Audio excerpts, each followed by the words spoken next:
Welcome to the NRL previews for round 7 of the 2024 season. I'm Renee Gartner, joined by Josh Mansour, unpacking all the games this week. And it is Sunday footy time, and it kicks off with the Bulldogs hosting the Knights at Accor Stadium.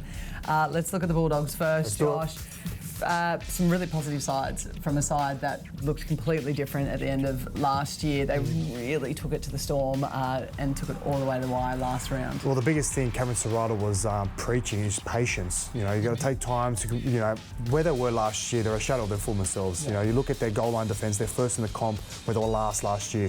And I feel like the biggest struggle at the moment with the Bulldogs is their goal line attack. I feel like they're struggling to manufacture plays that really get over the try line for them. But saying that, they've been grinding really well. They've been staying in the arm wrestle, and we saw that last week against the Melbourne Storm, who started the grind in the first place. Well, that means probably one of the biggest compliments in the game when Bellamy says they were just a side that would not go away. Yeah, and they were. They just really unsettled the Melbourne Storm, and we said it last week, it was going to be a danger game. Yeah. For some reason, Cameron Cirata loves going down to Melbourne and really unsettling the Melbourne Storm. So didn't get the chockies this time around, but massive and a lot of positives coming out of that game for the Bulldogs. Now he's got to take it straight up the highway to Donaldson Stadium and take on the Knights. And they're another side who have fought end-to-end, very close loss last week against the Roosters, which was really hard to see.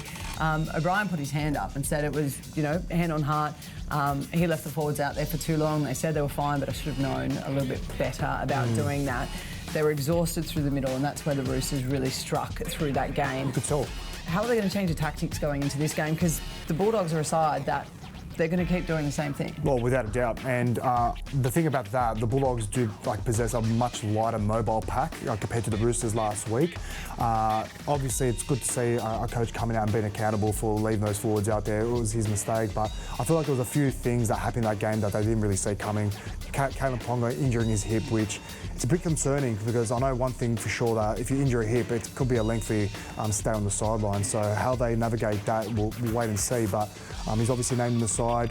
He's obviously their pivotal player, someone that they really look up to create something out of nothing. And it's going to be a big task against the Bulldogs because I'm sure he's going to be able to chop him block, that's for sure. Yeah, it's wild. Like with that hip point of injury, they said it like it hurts when you laugh, when you cry, when you cough, when you sleep, when you lean on it. It's something that can keep you out of the game for 2 to 4 weeks. And there he was, still stepping in the same footwork that breaks ankles week in, week out. It's an injury as well where you can't jab. Like it's not a joint to really numb the pain. It's a bruised bone. Correct. So it's going to be a hard one for Kalyn to navigate throughout the season. It's going to be an injury that he's going to have to really put up with. But again, with the Newcastle Knights as a whole, like they just got to get back to playing consistent footy. Again, they're their own worst enemy. Too many errors, penalties, ill discipline. And I feel like that's really hurt them towards the back end of the game where the Roosters really got them in the end. All right, take your pick. I'm going to go Doggies at home. I'm liking what I'm seeing, and I feel like they've got the game plan to really unravel the Knights. All right, well, that was an easy one for you to say. Thank you very much, Josh. Unmissable matchups taking place all weekend. If you want to see this match live at Accor Stadium, head to nrl.com/tickets. And if you can't get to the game, remember you can watch it on Foxtel, Sky New Zealand or Kayo. Kick-off is at 2 p.m.